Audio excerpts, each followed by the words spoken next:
Ok, vamos a hablar un poquito de anatomía del cerebro ya, porque ustedes están en tomografía, ¿verdad? Esto lo podemos brincar.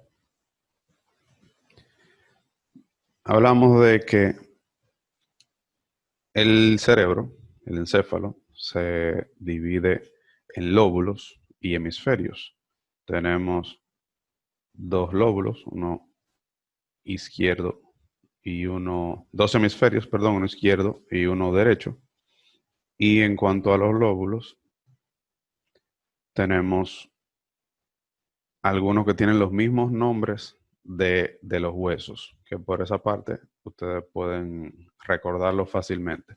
Tenemos un lóbulo frontal, un lóbulo parietal, un lóbulo temporal y un lóbulo occipital. Y aquí abajo tenemos el cerebelo.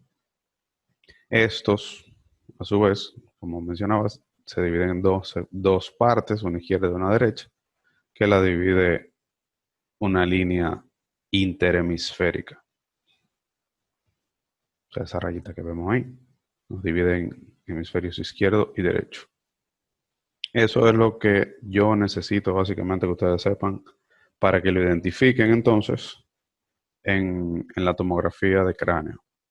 Esto que está aquí, el tronco encefálico, el tallo cerebral, que es la conexión del cerebro con nuestro cuerpo completo y que sale del cráneo a través del agujero magno.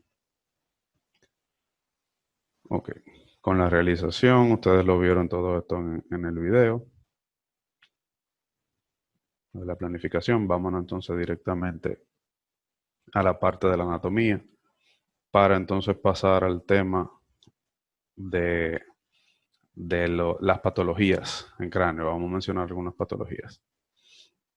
Ok, tenemos en los estudios de tomografía, con relación a las imágenes, tenemos dos ventanas, que así es que le llamamos.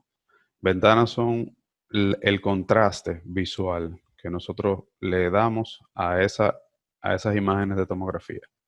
En este caso, tenemos aquí una ventana ósea o ventana de hueso. Si ustedes se fijan, aquí tenemos el cráneo, ¿verdad? Esta parte que se ve un poco más blanca, en tomografía se le llama hiperdenso y a lo más negro, hipodenso. Esto que se ve más hiperdenso es hueso.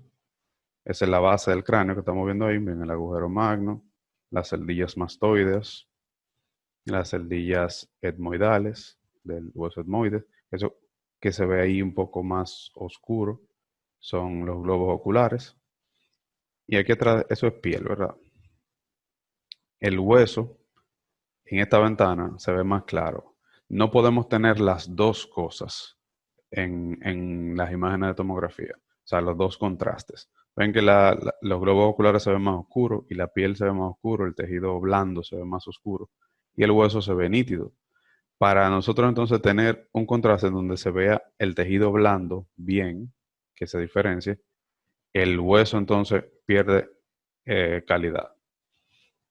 Y por eso tenemos que ir variando el contraste dependiendo de qué área queremos ver.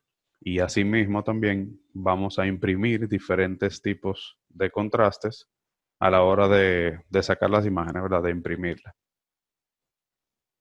Si nos toca a nosotros imprimirlas. Hay algunos sitios donde no las imprime el técnico, pero en la mayoría. Entonces, comenzamos con una ventana de hueso, una ventana ósea.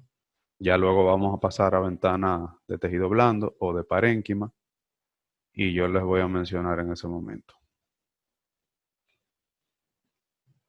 Okay. Entonces, en esta ventana ósea tenemos el agujero magno, celdillas mastoideas, tenemos aquí el hueso esfenoides, el ala mayor del esfenoides. A ver, tienen la referencia. A mí no me gustan, en realidad, se las voy a quitar pronto. Las celdillas etmoidales, los huesos etmoides. La apófisis basilar, que es la pieza de hueso que está delante o anterior al agujero magno. Las alas mayores del esfenoide, ya se las mencionaba. Las celdillas mastoides, que, ojo, ya anoten eso por ahí. las celdillas mastoideas y los senos paranasales, o sea, el seno etmoidal, el esfenoidal, el frontal y los maxilares, que no lo estamos viendo aquí, son las únicas áreas en el cráneo, en la cabeza, en donde hay aire, normalmente. Cualquier otra área en donde haya aire dentro de la cabeza es patológico. Entonces, agujero magno. Aquí subimos un poquito más. Si vemos una referencia aquí, en la imagen anterior, estábamos a esta altura, en la base. Ahora subimos un poco más, estamos más o menos a la altura de la oreja. Ahí estamos viendo, se diferencia un poco más en el hueso occipital. La celdilla mastoide la seguimos viendo ahí, un poco más hacia arriba. Está en el hueso temporal ahí, en esa área.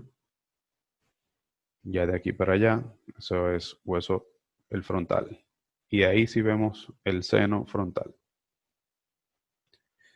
Si ven esas rayitas son las suturas.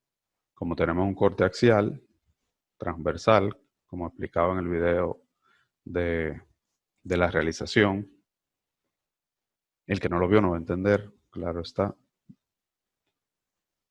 Esas suturas es imprescindible identificarlas, porque si se fijan también puede confundirse con una fractura. Usted dice, ok, hay una fisura ahí en ese hueso, está fracturado. Si no sabe que es una sutura. Esa es la sutura landoidea que se ve ahí. Así con la mayoría de las suturas. Hueso frontal, seno frontal, esfenoide, se ve un poquito ahí. El ala mayor, que la vimos en la imagen anterior. El temporal, sí, que se los mencioné. Y el hueso occipital. Aquí subimos un poco más. Bueno, volvemos a la base, ya que no hay muchas estructuras que mencionar de ahí para arriba. Volvemos a la base y como pudieron notar el cambio, como en el contraste visual, miren, aquí se ve el hueso y el tejido blando, o sea, eso sería ahí cerebelo. El lóbulo occipital, perdón. Y aquí temporal. Aquí se ve oscuro y cuando pasamos a la otra imagen, entonces aquí pasa a ser lo contrario. Se ve el cerebelo, ¿ya? Y el hueso se ve más blanco, más hiperdenso. Y no se ve, miren, la sutura que veíamos anteriormente ahora no se ve, porque el contraste no es el adecuado para el hueso, pero sí para el tejido blando. Profesor, una pregunta. Denme un segundito, que en medio de la presentación no vamos a hacer preguntas, la vamos a hacer al final. Ok.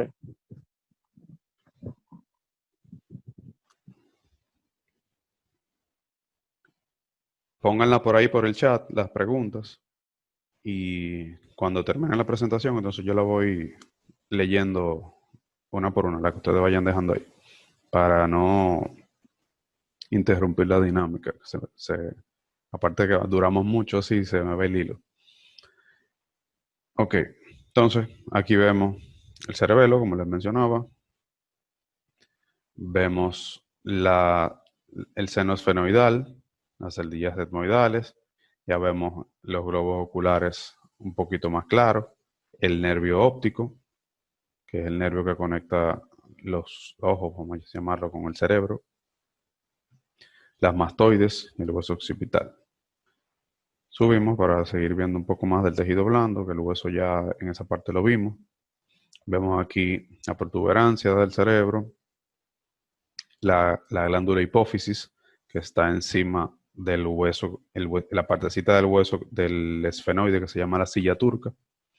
Vemos ya, comenzamos a ver ahí el lóbulo frontal del cerebro. Vamos a subir un poco más. Ven, van siguiendo en la referencia. Estamos a esta altura, más o menos. Vemos la asta anterior, las astas anteriores de los ventrículos laterales que hacen como una C, así en el cerebro. El putamen, el globo pálido. Vermis cerebeloso, la tienda del cerebelo. Toda esa anatomía luego ustedes la repasan, consigan, voy a ver si le consigo en PDF algún atlas de anatomía por tomografía, pero online hay varios. Pueden buscar por ahí información y se repasan toda esta anatomía, que por lo menos en el cráneo es importante porque es una de las más comunes, de las tomografías más comunes. Y esas patologías que aparecen aquí, eh, si la identificamos, es perfecto. Como voy a hablar en el siguiente tema, usted identificando alguna patología en el cerebro y teniendo por lo menos la idea de los efectos que le puede causar a esa persona, te puede hasta salvarle la vida a una persona, por ejemplo. Si el estudio en donde usted está trabajando no lo entregan de emergencia, el paciente no fue por emergencia y era una tomografía de rutina, que es un ejemplo que se lo estoy poniendo porque pasa mucho. Si usted identifica algo que es de gravedad de vida o muerte para el paciente, usted puede agilizar el proceso para que se lo entreguen, hablar con la persona. eh, la alerta por lo menos sale en esos casos. Me pasó muchísimo en los años de trabajo. El paciente venía de lo más normal, se le indicaron una tomografía por dolor de cabeza y resulta que tenía un sangrado, un hematoma, por ejemplo, de muchos casos que me pasaron. Ok, el tálamo, la hoz del cerebro, que es la línea el tejido que está en medio de los hemisferios, y en tomografía lo vamos a ver hiperdenso, blanco. Unos cuantos imágenes más para arriba lo vamos a ver un poquito mejor. Pero en este corte aquí me interesa que ustedes vean estos, la glándula pineal y los plexos coroideos, que se ven hiperdensos, se ve blanco. Son calcificaciones normales. Las únicas calcificaciones normales que vamos a ver en el cerebro son estas cuatro: la glándula pineal, los plexos coroideos, que son tres, o sea, en total tres, y la hoz del cerebro. Esas cuatro cosas las vamos a ver hiperdenso o como calcificaciones normales en el cerebro. Calcificaciones es un tejido que se vuelve parecido al hueso. Eso puede aparecer en varias partes del cuerpo.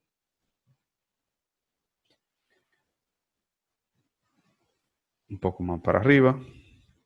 Estamos viendo ahí ya el último poquito que vamos a ver de los ventrículos laterales. Ahí vemos la hoz un poquito más.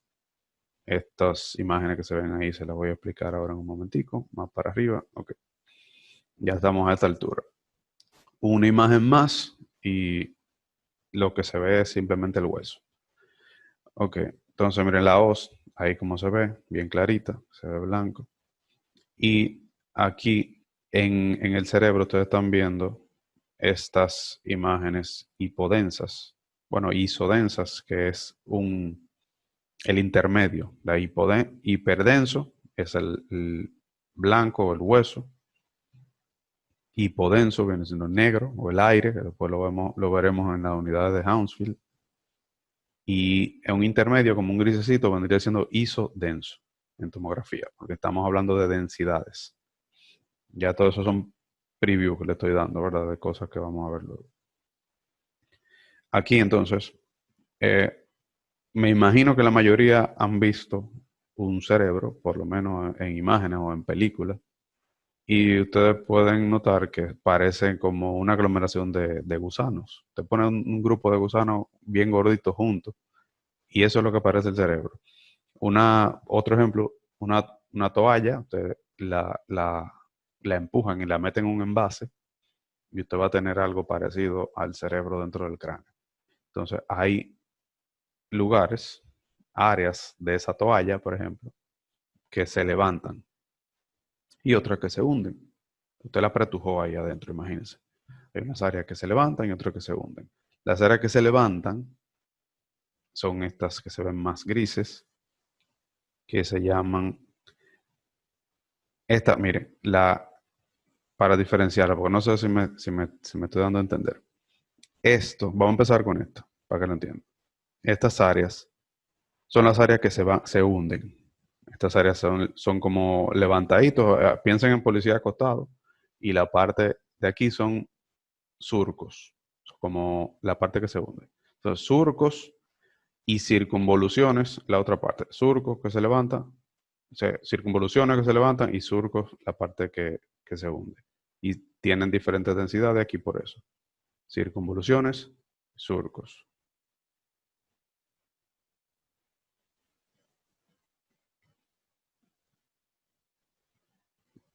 Fui para atrás.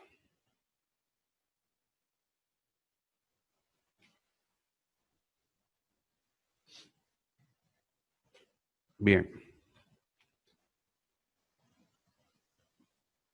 Esto con relación entonces a la anatomía por tomografía, que es ya lo que estamos trasladando, la anatomía del cerebro, a que ustedes se acostumbren a verla en las imágenes. Entonces, vamos a las preguntas para el chat. Hay alguien que dice que no me escucha. ¿Me están escuchando la mayoría? Escriban por el chat, por favor, para ver si hay un problema de que tiene esa persona solamente.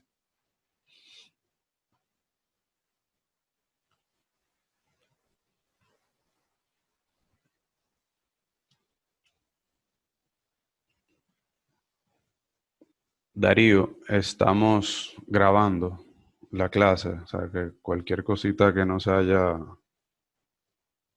eh, quedado, pueden luego con el video darle para atrás.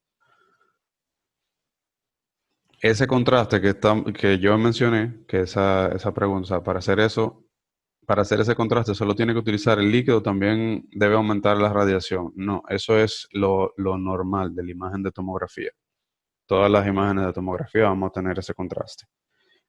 Lo vamos a cambiar es en el mismo software. O sea, para buscar una ventana de hueso o una ventana de parénquima, que es esta, eso lo vamos a cambiar por aquí mismo, como si estuviéramos manipulando una fotografía o las radiografías en los aparatos de rayos X.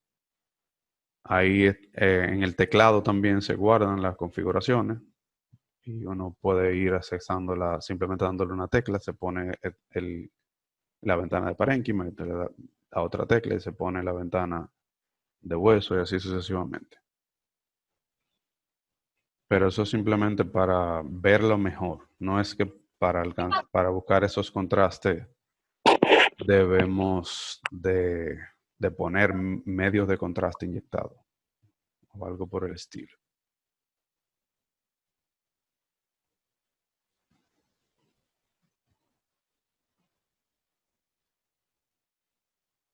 Ok, me dicen que se escucha bien. Oh, rayos, ¿por qué no se queda todo el mundo muteado?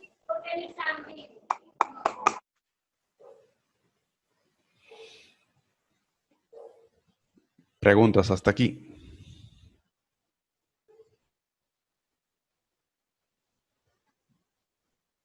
Pues pasamos entonces a nuestro siguiente tema. Vamos a hablar de patologías más comunes, vamos a así llamarlos, en el cráneo. No es nuestra meta, ¿verdad? Nuestro objetivo, para lo que estamos en la carrera. Somos licenciados en imágenes médicas o técnicos, no hacemos diagnóstico. Algunos se preguntarán, porque el profesor va a hablar de patologías, y es por lo que les expliqué anteriormente. Muchos pacientes se le van a presentar a usted en las áreas y en ocasiones usted va a estar solo en un equipo y le van a llegar pacientes que no fueron al centro a hacerse un estudio, no se lo indicaron por ningún síntoma que le llamó la atención o le dijo peligro al médico, sino por chequeo de rutina incluso en algunos casos. Y usted va a encontrar cosas que son de vida o muerte. Y es usted que tiene la decisión en ese momento porque nadie más va a ver la tomografía, por lo menos por un par de horas en algunos casos. Y el simple hecho de usted identificarlo y no decirle al paciente, ok, venga a buscarlo en 48 horas el estudio y despacharlo. Un paciente que tenga una hemorragia cerebral en cualquier parte, usted lo despacha y hasta de camino para su casa ese paciente se puede morir. En estos casos, y por esos casos, fue que yo decidí integrar esta parte en el programa, en donde vamos a ver lo más común. No es demasiado tampoco, lo más común. Las cosas que usted puede identificar y con lo que usted pueda optimizar su trabajo y salvarle la vida a un paciente tal vez. Vamos a empezar con definir qué es un hematoma para ir desde la base, para empezar del principio, como dice. Entonces, un hematoma del griego hemato, que es sangre, y oma, o tumor, es una acumulación de sangre causada por una hemorragia interna, o sea, algún vaso, ya sea vena o arteria, en alguna parte del cuerpo. La palabra hematoma no especifica todavía en cráneo ni nada, sino en general, una rotura de algún vaso y la sangre se comenzó a acumular debajo de algún tejido, ya sea de la piel, debajo del músculo, intracraneal, como lo que vamos a ver hoy.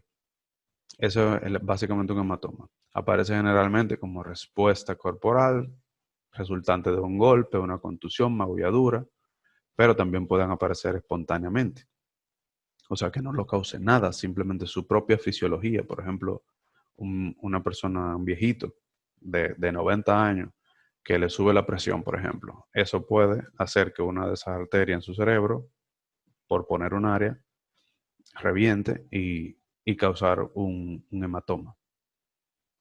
También, en el otro extremo menos trágico, los chichones son hematomas, de sangre que se está acumulando ahí debajo de la piel. Los moretones o morados son hematomas, sangre que se acumula ahí entre el tejido. Los chupones que le hace su novio o su novia son hematomas también.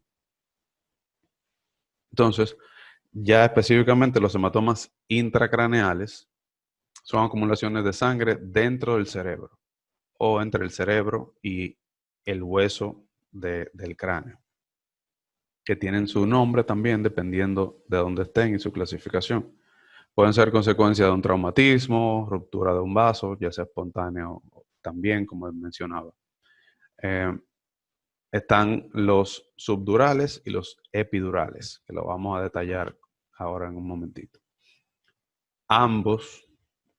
En ambos, la tomografía es el estudio 1A recomendado para este tipo de patologías, puesto que son dependientes del tiempo que se tome. El tiempo crucial con todas estas cosas, con los hematomas intracraneales de cualquier tipo, puesto que mientras más se dure para atender al paciente, para saber lo que tiene, más peligra la vida. En cuestión de minutos se puede morir una persona. Por eso la tomografía es el recomendado, porque es rápido. Aquí menciono la resonancia magnética, pero la resonancia magnética se suele hacer ya cuando el paciente esté estable. Llegó a la emergencia, sospechan por los síntomas qué es lo que tiene el paciente, le indican una tomografía, porque eso es cuestión de, si tienen una tomografía en el mismo centro, eso es cuestión de simplemente acostar al paciente ahí y usted cuenta 15 y ya terminó.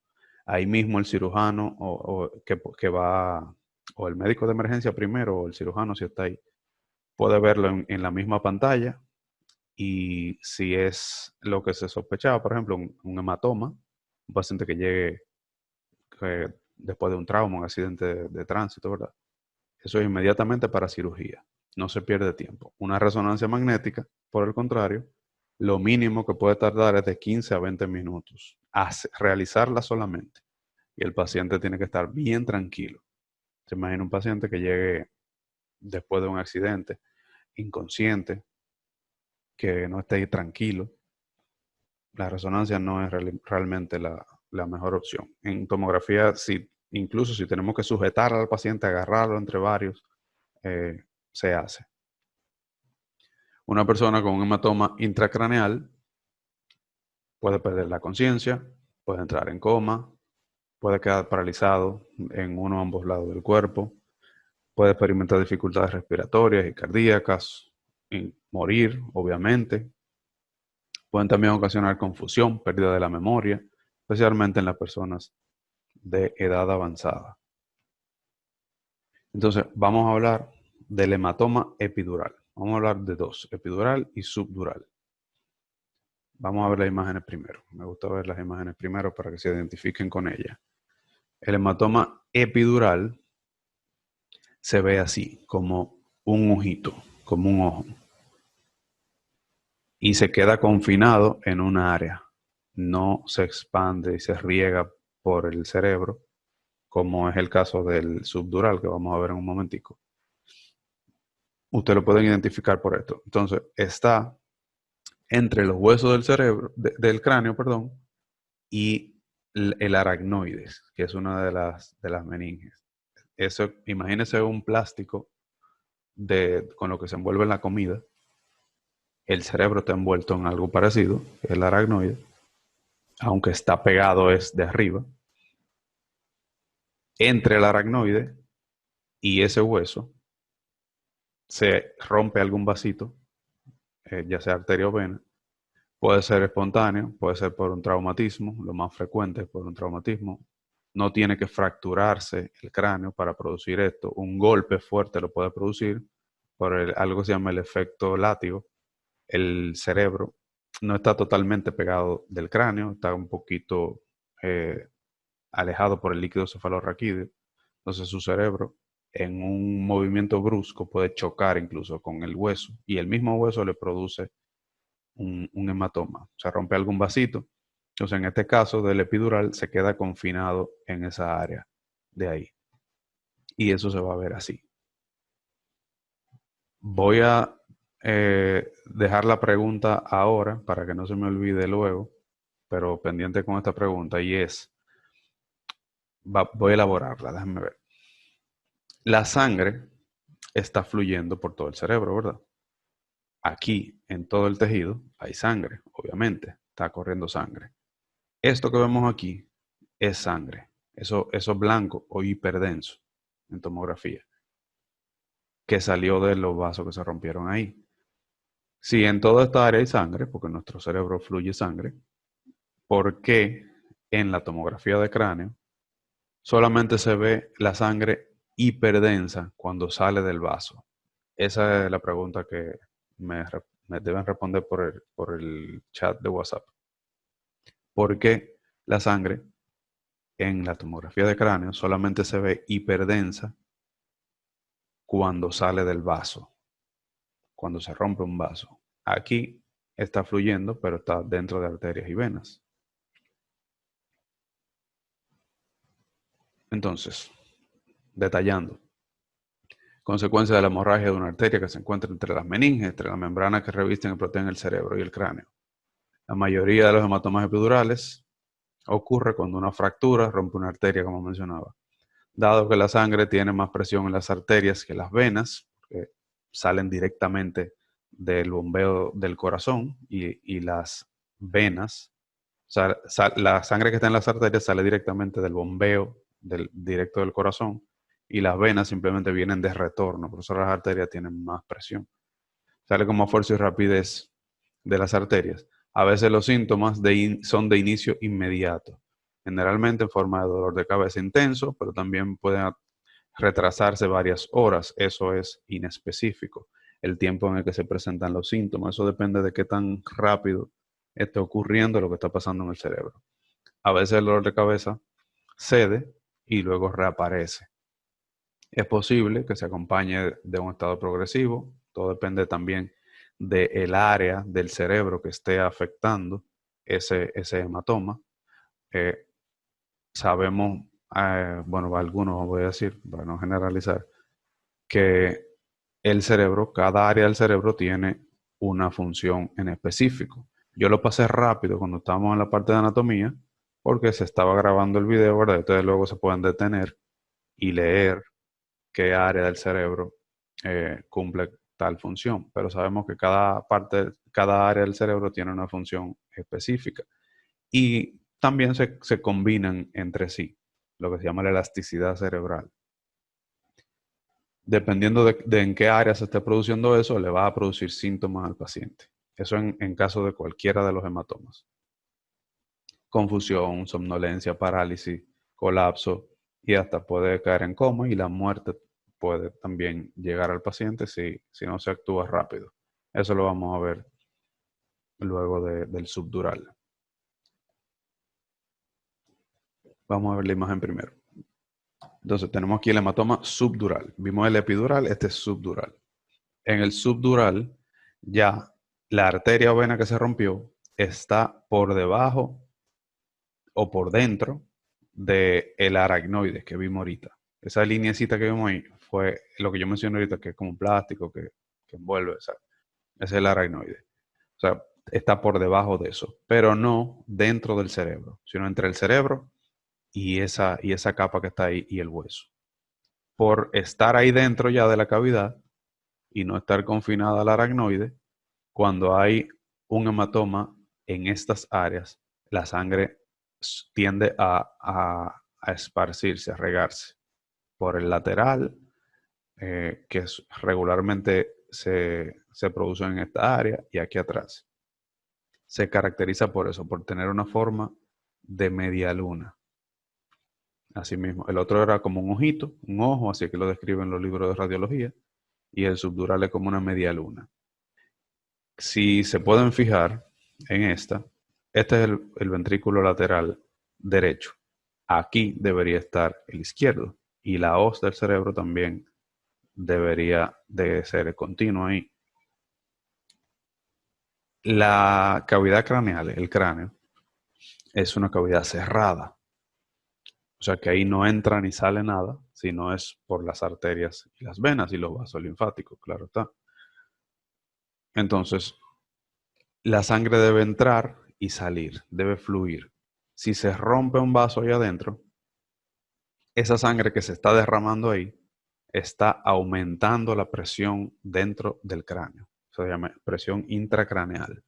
Eso es como una olla de presión, que tiene la misma función. Te pone a cocinar algo en una olla de presión y el vapor que se está generando ahí adentro hace presión a todo lo que está ahí adentro y lo va como desbaratando. Entonces, esa presión que está ejerciendo ese líquido que no estaba ahí antes y ahora está ahí junto con todo el cerebro y está presionando, empujó ese ventrículo, empujó el cerebro completo para allá, lo está apachurrando ahí en buen español e incluso borró el ventrículo porque lo empuja para acá. Si eso continúa por un tiempo indefinido más, el paciente puede morir rápidamente. Por eso hay que actuar rápido. Entonces, definiendo ya toda la teoría con el subdural, consecuencia del sangrado de las venas o arterias que se hallan dentro del cerebro, alrededor del cerebro, perdón. El inicio del derrame, a este que le llaman derrame popularmente, puede ser súbito y consecutivo a un grave traumatismo craneal, lento cuando se trata de una lesión menos grave. Son de desarrollo más frecuente en la persona de edad avanzada porque sus venas son frágiles, en personas también que toman mucho alcohol, los alcohólicos, las personas que tienen diabetes también, la diabetes tiene ese efecto que debilita la pared de los vasos y las personas hipertensas, como mencioné ahorita. En todas estas situaciones, la lesión inicial puede parecer leve y los síntomas pasar inadvertidos durante varias semanas incluso. Entonces ustedes ven eso en común en ambos, en el subdural y en el epidural. Por esta causa yo siempre les menciono a las personas que a los dolores de cabeza fuertes no sean ligeros con ellos. O sea, si usted tiene un dolor de cabeza fuerte un día, usted se toma algo y al otro día le continúa, y no se le mejora ni lo más mínimo, debería tomarle precaución a eso y ir a donde un médico, o sea, su médico de consulta o de emergencia, porque uno no sabe. Y más si tomó mucho alcohol, por ejemplo, la noche anterior o algo así. Una tomografía y una resonancia pueden detectar tomografía de inicio, resonancia ya para control cuando el paciente esté estable. En los bebés, importante, ya que no tienen los huesos del cráneo unidos, pegados, porque el cerebro no ha terminado de crecer, la cabeza completa. Eso es lo que se llaman las fontanelas, lo que popularmente le dicen la gente aquí la mollerita de los bebés, que si usted lo toca, como que se hunde. O sea, porque en ese espacio ahí solamente hay la piel y el tejido que está debajo. El hueso todavía no está unido. Hasta que el cráneo no termine su crecimiento, esos huesos no se unen. Que hablamos de eso en rayos X, y es lo que forman las suturas. En los bebés, si hay un hematoma subdural, como está debajo del hueso, puede incluso, al aumentar la cantidad de sangre ahí, eh, deformar la cabeza del bebé. Se le puede ver una tutuma, por ejemplo, de un lado, en caso de un golpe, por ejemplo. Bien, entonces volvemos para acá atrás. En ambos casos, lo que se hace en cirugía, ya para conocimiento general suyo y para también cuando le llegue el paciente postquirúrgico, porque usted le va a llegar al paciente en los dos casos. Cuando le indiquen la tomografía y si lo llevan para cirugía, por ejemplo, a un paciente de estos, le van a hacer una tomografía postquirúrgica también. Y usted va a ver cosas como esta, como un par de hoyitos en el hueso. Esos son agujeros de trépano. Es el procedimiento que se hace para evacuar esa presión intracraneal que está generando el hematoma en ese momento. Llegó el paciente, se hizo la tomografía, el cirujano estaba ahí, por ejemplo, vio esto, para cirugía, huyendo. Y allá en cirugía, el cirujano va a coger un taladro, literalmente, y le va a hacer dos hoyitos al cráneo de ese paciente, a la cabeza de esa persona, para que por ahí se evacúe la presión intracraneal y también por uno de esos mismos agujeros intervienen al paciente y sellan con un stent, que es esto que está ahí, un clip, perdón, con un stent, un clip en la arteria o vena. Pueden usar diferentes técnicas. Estos son clips. Eso ya está en la piel.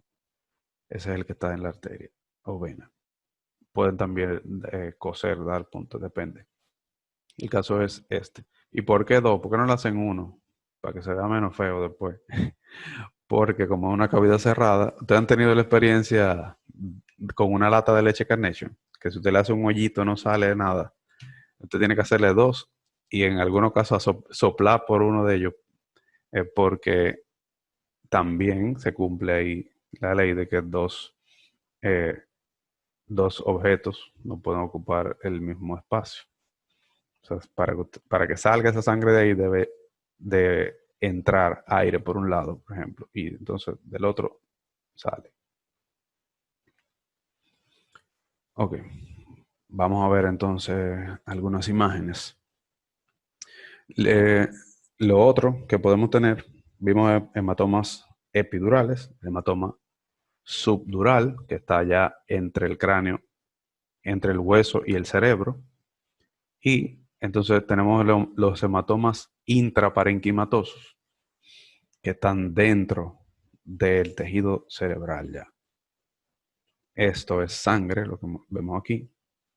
Eso es, todo lo que estamos mencionando están dentro de los ACV, A, C y B corta, accidentes cerebrovasculares. Esto vendría siendo un ACV hemorrágico, al igual que eh, algunos que, que puedan aparecer en otras áreas. Usted ve sangre, esa área hiperdensa en una tomografía de cráneo. Ojo, esto es en las primeras 3, 4 horas.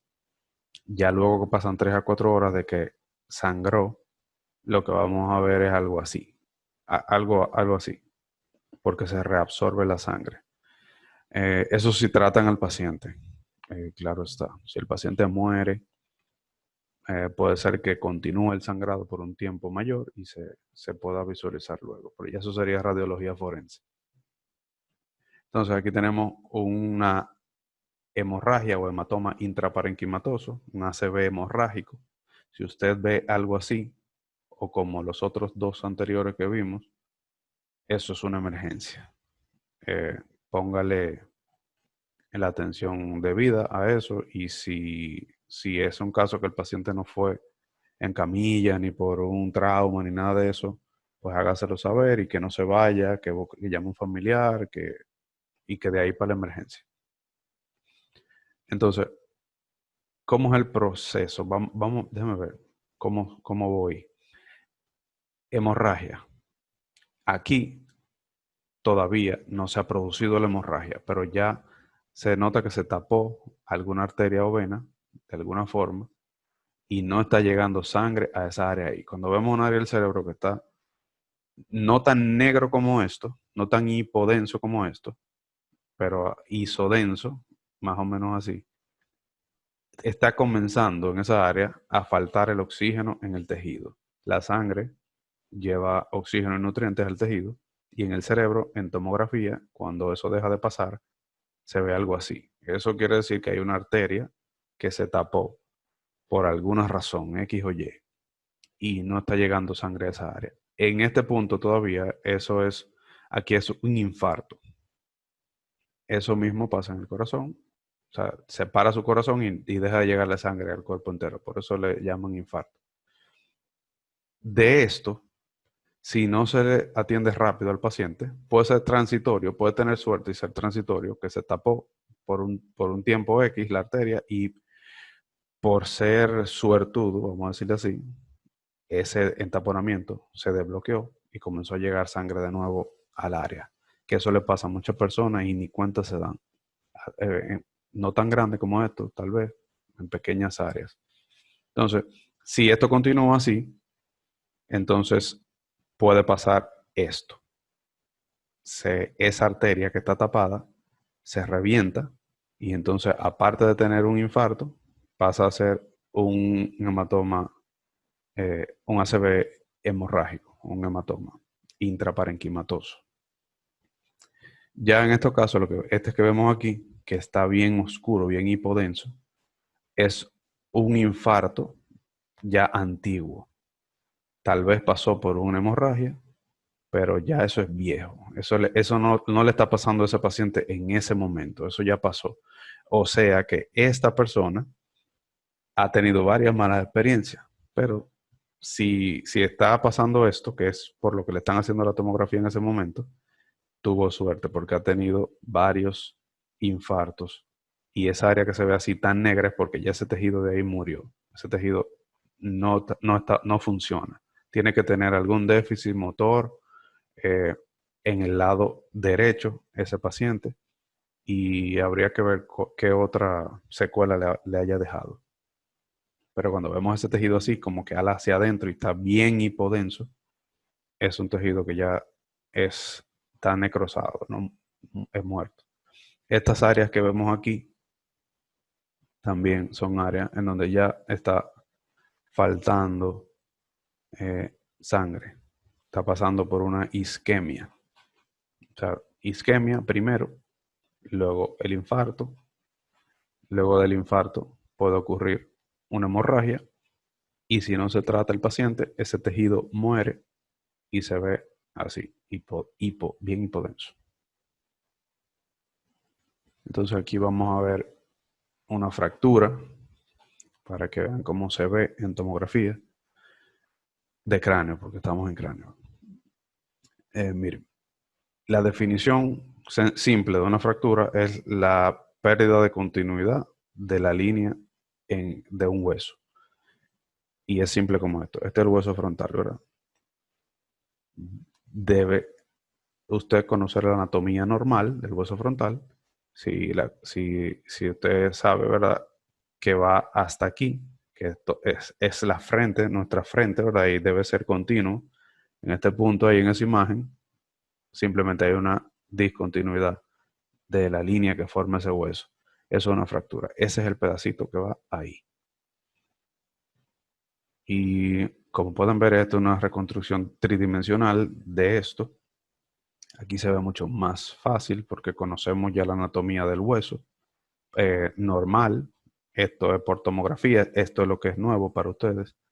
Entonces en el 3D vemos la fractura ahí bien clarita, vemos otra aquí, otra aquí en el cigomático, otra del otro lado.